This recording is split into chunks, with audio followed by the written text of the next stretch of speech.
o brasileiro ele tem incutido na memória de que o Francisco era um homem galanteador, ele tinha o apelido de Zé Galinha, as mulheres eram atraídas, ele era um homem...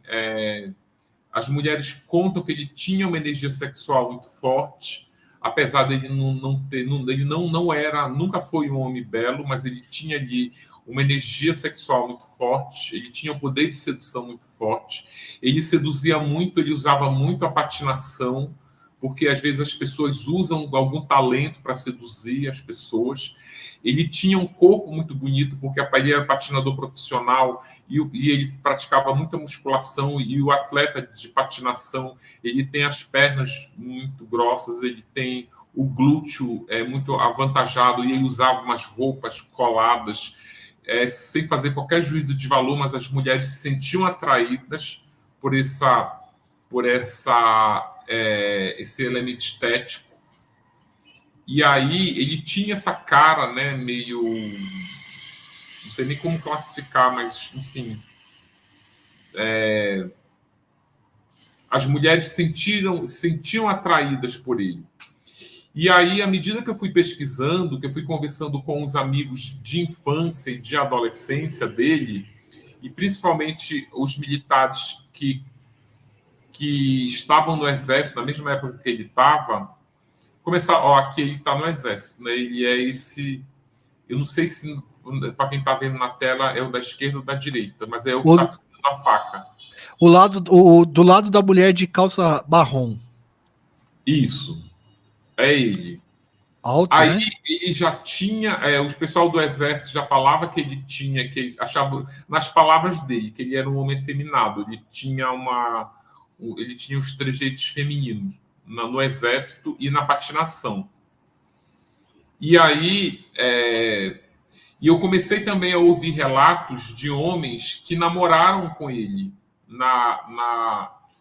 quando ele tinha entre 18 e 23 anos. E aí eu comecei... aí já ia dentro da cadeia, aí já está com uma expressão de gênero assim, bem feminino. Essa foto é bem recente. Tu sabe que... que doideira que você... ainda com uma outra característica de que as mulheres que ele levou para o parque, inclusive mulheres que dizem que foram e que ele não tentou nada, que elas fizeram piquenique lá dentro do parque. Algumas mulheres me disseram, não, eu me senti atraída por ele. Eu fui para o parque achando que a gente ia transar loucamente lá no parque. Chegou lá no parque, na hora que eu tirei a roupa, ele também tirou a roupa, mas em vez da gente transar, ele pegou minhas roupas e vestiu, e ficava desfilando com as minhas roupas. Então ele tinha nenhuma das mulheres que ele matou no parque tinham vestígios de sêmen. Uma delas que acharam o sêmen estava na parte externa do corpo, estava parece que na barriga. Eu não encontrei nenhuma mulher em que tenha dito que teve uma relação sexual plena com ele. Quando eu falo uma relação sexual plena, é uma relação com penetração. Elas falam que não, e eu encontrei homens que transaram com o Francisco em diferentes fases da vida, e sempre esses homens exercendo o papel de ativo. O Francisco exercia o papel de passivo na relação homoafetiva. Então, isso eram mais camadas assim sobre a personalidade dele, né? Os laudos feitos por psicólogos e psiquiatras forenses dentro da cadeia atestam que ele tinha esse desejo de ser uma mulher. O livro não diz qual é a orientação sexual dele, porque a orientação dele sexual, eu, como jornalista, só poderia colocar a que ele verbaliza, e ele diz que ele é heterossexual. Ele nega veementemente que tenha mantido relações sexuais com homens. Ele fala que ele só manteve relações sexuais com mulheres. Ao mesmo tempo, ele tem atestados assinados por psicólogos que ele é mitômano, ou seja, ele é mentiroso quanto mais, mentiroso compulsivo. Então, aí você fica nessa ciranda de tentar achar onde está a verdade, sabe? Você tentar achar a verdade na narrativa do Francisco é como se você começasse a enroscar uma lâmpada. Em algum momento essa lâmpada tinha que parar de enroscar, mas no caso do Francisco ela fica enroscando eternamente, sabe? Ela não acaba nunca. O Ulisses, você se conversou com ele, né? Não, não. Tá. As biografias, uma coisa que eu gosto muito de esclarecer também, Joel, é que as biografias são não autorizadas. Mas eu tenho obrigação profissional de procurar por essas pessoas para informar que eu estou fazendo o livro. Então, o que eu fiz? Em abril do ano passado, eu escrevi uma carta para ele, dizendo que eu estava fazendo uma biografia sobre ele, perguntando se ele queria contribuir com a biografia. E aí ele respondeu essa carta em agosto, dizendo que não ia, não tinha o menor interesse em participar. E o mais irônico é que ele ainda dizia assim: boa sorte no seu projeto. Pelo menos ele deu, É. né? Desejou isso aí. Porque eu acho que o cara sabe que vai sair uma biografia dele, que ele vai ser falado de qualquer maneira, né? É. Porque essas pessoas gostam de aparecer também, né, Ulisses? Eu estou vendo aqui nos comentários, fico curioso com esses comentários ao vivo, algumas pessoas falando que ele é homossexual, falando que ele pode ser trans. Existe eu vejo que as pessoas ainda têm um pouco de dificuldade a maioria das pessoas ainda tenta classificar a orientação sexual como homossexual ou como heterossexual. Mas eu acho a psicologia ela considera a bissexualidade.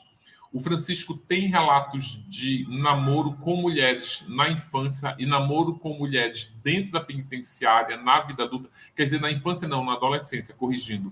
Ele namorou uma mulher em São José do Rio Preto quando ele era adolescente. Ele namorou uma outra mulher em São José do Rio Preto também, que apesar de nunca ter transado com ele, porque eles eram muito jovens, mas ela fala que eles namoravam e ela sentia no Francisco um desejo pelo sexo feminino. Né? Ele, inclusive, engravidou uma mulher em São José do Rio Preto, apesar de essa mulher ter dito... Aliás, ele disse para o irmão que ele não sabe como essa mulher engravidou, porque durante a relação sexual ele não teria ejaculado dentro, ele teria ejaculado em cima do sexo dela. Mas a gente sabe também que é possível engravidar assim. Dentro da cadeia, ele começou a namorar mulheres. Ele não tem nenhum registro que ele tenha se envolvido sexualmente, afetivamente com homens dentro da cadeia, só com mulheres. Ulisses, deixa eu, desculpa te interromper, mas eu acho que essa parte é importantíssima, porque é o que mais a gente ouve. Há muitos anos eu ouço a história. Tá, há muitos anos eu ouço a história de que. Você está conseguindo ouvir agora, Ulisses? Estou ouvindo. Tá. Há muitos anos existe. Até perdão por te interromper, mas eu acho que eu preciso inserir essa pergunta. Há muitos anos eu ouço que mulheres enviam cartas para ele. Não, antes de tu entrar nessa questão de cartas, só porque a gente entra na questão de cartas, já entra geral nas cartas, que eu acho interessante. Mas eu só queria concluir esse raciocínio sobre esse comentário da pessoa dizendo que era homossexual ou poderia ser transexual, só para eu não perder o fio da meada, desculpa. Mas então, aí tem essa questão, né, que a orientação sexual ela não se define só hoje pela heterossexualidade e a homossexualidade. A gente tem a bissexualidade, que é onde ele poderia se enquadrar, apesar de que ele não reconhece. Mas aí, depois que o livro foi publicado, muitos médicos que trabalham fazendo transição de gênero, eles leram o livro e eles me procuraram dizendo que as características... O livro traz muitos laudos, muitos. Ele é rico em laudos quando eles investigam a sexualidade do Francisco, inclusive no teste de Rorschach, que é um teste que eles consideram muito no sistema penal, o teste de Rorschach ele é um dos principais elementos do exame criminológico quando se trata de um réu que cumpre pena por crime sexual. É importante investigar, a justiça quer saber qual é a orientação sexual desses presos. E o teste de Rorschach revela esse desejo do Francisco de ser uma mulher. Ele verbaliza isso para uma psicóloga do Hospital das Clínicas, dentro da penitenciária. Ele diz que, entre aspas, no fundo, eu sempre quis ser uma mulher fecham aspas. E a psicóloga pergunta, mas por que você deseja ser uma mulher? E ele diz, porque as mulheres são vulneráveis, são mais fáceis de serem manipuladas, e eu me identifico mais com essa característica do que com a característica dominante, que, segundo ele, é uma característica muito forte dos homens. E aí, no exame de Rorschach, o livro, inclusive, traz a prancha de Rorschach, se eu não me engano, é a prancha número 8, em que o inquérito de Rorschach arranca dele, porque o teste de Rorschach, a função dele é essa, para o leigo entender, o exame de Rorschach, ele tira de dentro das pessoas os desejos ocultos. Tudo aquilo que os sentimentos que você não quer trazer à luz, o teste de Rorschach ele traz à luz. E no Francisco traz também esse desejo dele de ser uma mulher. E aí os médicos começaram a me procurar. Olha, ele reúne todas as características de que ele é transexual. Como ele manifestou, que a gente também tem que entender, que esse conflito que os transexuais têm de viver dentro de um corpo que não é deles, isso sempre existiu. Isso não é uma coisa nova. Agora a gente tem essas pessoas se reorientando ali, fazendo, né, esses procedimentos para se encontrar. Mas na década de 90 isso não existia. Então isso pode ser um dos elementos que reúna dentro do Francisco a construção dessa personalidade assassina, desse dilema sexual dele, segundo os especialistas, tá? Eu sou jornalista, só estou trazendo aqui o que os especialistas me falaram. E aí eles disseram isso, que se o Francisco tivesse feito uma transição no momento em que isso deveria ser feito, apesar de que era um momento que isso não existia, ele poderia não ter se transformado no maníaco do parque. É o que esses especialistas me falam. Ulisses, que sinistro isso, cara. Você me disse, você tá, para mim isso é um ponto muito importante para entender a história dele. Sim. Agora tem também um elemento também que eu queria deixar claro, é o seguinte, que às vezes a pessoa fala assim, então ele é um maníaco porque ele era um transexual. Então ele é um maníaco porque ele tinha uma fimose secundária no pênis, não conseguia transar com as mulheres, e aí ele se revolta e sai matando todo mundo. Então ele é um maníaco. Não, ele se transforma, não é uma única característica. É igual quando um avião cai. Quando um avião cai, você não tem uma única... É um conjunto de fatores que se juntam, somam e causa algo. Então, muito bom. Desculpa, o maníaco, por exemplo, Joel, eu acho que é crime sexual. Conta esse dilema, esse conflito sexual? Sim, conta. Os laudos trazem isso. Ele tinha uma fimose secundária no pênis que fazia com que ele não conseguia ter uma relação do jeito que ele queria. Isso também é um elemento importante. Os laudos trazem isso. Aí a pessoa começa, se ele tivesse tirado a pele do pênis, então ele não seria o maníaco?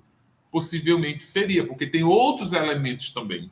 Por exemplo, quando a mãe dele estava grávida, o pai da mãe dele, que se chama João, ele se dizia satanista. E aí a mãe do Francisco não sabia que estava grávida, porque ela ainda estava com o bebê de colo, amamentando com 6 meses, e ela engravidou, que ela diz que não sabe nem como, porque ela não se lembrava nem do dia de ter transado, porque ela estava ainda com o bebezinho de colo e ela já estava grávida. Ela achava, inclusive, que os enjoos que ela sentia, as tonturas, eram em relação à amamentação.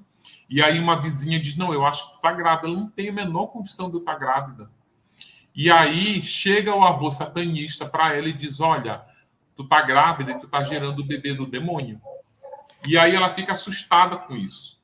Aí quando ela sai de São José do Rio Preto para vir tentar a vida em São Paulo com a família, ela traz todos os filhos e deixa o Francisco. Fala galera, aqui é Joel Paviotti do canal Iconografia da História e esse é o nosso canal de cortes que nós criamos para que você tenha acesso a fatos curiosos de forma mais rápida. Indicamos que vocês assistam o vídeo completo que está no link aí embaixo. Deixa seu like, se inscreve no nosso canal e se você gostou, aperta aí e vá assistir o vídeo inteiro. E se puder, ajude a gente no Pix e no Apoia-se. Tamo junto, trabalhando sempre para levar as melhores histórias para vocês.